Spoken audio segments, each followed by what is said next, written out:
এক বুড়ো নরখাদক বাঘের হাতের চকচকে সোনার বালার লোভে পড়ে এক দরিদ্র পথিক যখন পবিত্র জলাভূমিতে স্নান করতে নামল, তখন তার জন্য সেখানে কি ভয়ানক ফাঁদ অপেক্ষা করছিল। হ্যালো প্রিয় বন্ধুরা, আজকের গল্পের নাম বাঘের গলার বেশ। বনের এক জলাভূমিতে পাশে বাস করত রক্তমুখ নামের এক বুড়ো বাঘ। তার গায়ে শক্তি কমে গেছে, দাঁত ও নখগুলো ভূত হয়ে গেছে। সহজে শিকার ধরার জন্য সে এক বুদ্ধি খাটালো। অনেক বছর আগে এক রাজপুত্রের মাংস খাওয়ার সময় তার হাত থেকে একটি দামি সোনার বালা সে পেয়েছিল।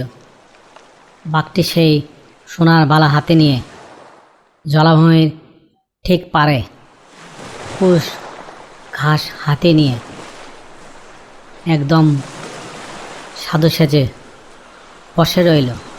এমন সময় সেই পথ দিয়ে সোনারাম নামের এক দরিদ্র ব্রাহ্মণ পথিক যাচ্ছিল। বাঘটিকে সাধুর মতো বসে থাকতে দেখে সে দূর থেকে থমকে দাঁড়ালো। বাঘটি তখন তাকে মিষ্টি সুরে ডেকে বলল, ওহে দয়ালু পথিক, ভয় পেও না। আমি এখন আর সেই হিংস্র বাঘ নেই। যৌবনে আমি অনেক পাপ করেছি, তাই এখন প্রায়শ্চিত্ত করার জন্য এই সোনার বালাটি কোনো মহৎ মানুষকে দান করতে চাই। তুমি এটি এসে নিয়ে যাও। সোনারাম প্রথমে বাঘকে বিশ্বাস করতে চাইল না। সে বলল, তুমি হলে হিংস্র পশু, তোমাকে আমি কি করে বিশ্বাস করব? ধূর্ত বাঘ তখন ভণ্ড সাধুর মতো চোখ বন্ধ করে বলল, আহা, আমি এখন বুড়ো হয়ে গেছি, আমার দাঁত নখ সব পড়ে গেছে। আমি প্রতিদিন নদীতে স্নান করি আর ঈশ্বরের নাম জপ করি। শাস্ত্রে আছে দান করলে পুণ্য হয়। তুমি এই পবিত্র নদী বা জলাভূমিতে স্নান করে এসো। আমার হাত থেকে এই সোনার বালাটি গ্রহণ করো। বাঘের এই মিষ্টি কথা আর সোনার বালার লোভ দেখে সোনারামের মন ভরে গেল। সোনারাম ভাবল, ভাগ্যে না থাকলে কি আর এমন সোনার বালা কপালে জোটে? সে আর কোনো চিন্তা না করে স্নান করার জন্য যেই না জলাভূমিতে নামলো, অমনি তার দুটো পা গভীর চকচকে কাদায় আটকে গেল। সে যতই কাদা থেকে ওঠার চেষ্টা করতে লাগলো, ততই বেশি মাটির নিচে দেবে যেতে লাগলো।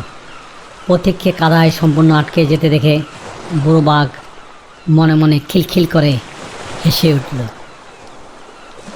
সে মুখে মায়া দেখিয়ে বলল, আহা রে বন্ধু, তুমি তো গভীর কাদায় আটকে গেছো। দাঁড়াও, আমি তোমাকে টেনে তুলছি।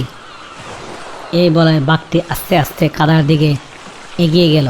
সোনারাম যখন বুঝতে পারল যে সে বাঘের ফাঁদে পড়েছে, ততক্ষণে অনেক দেরি হয়ে গেল।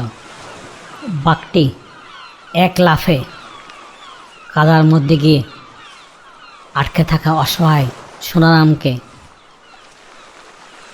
ঘাড়ে কামড়ে ধরে ডাঙ্গায় টেনে তুলল এবং মনে সুখে তার মাংস দিয়ে দুপুরের ভোজ সারল। মরার আগে সোনারাম শুধু একটাই আফসোস করতে লাগলো, কেন সে এক হিংস্র পশুর মিষ্টি কথায় বিশ্বাস করে সোনা লোভ করতে গিয়েছিল। আজকে গল্পের শিক্ষা এই যে স্বভাব কখনো বদলায় না।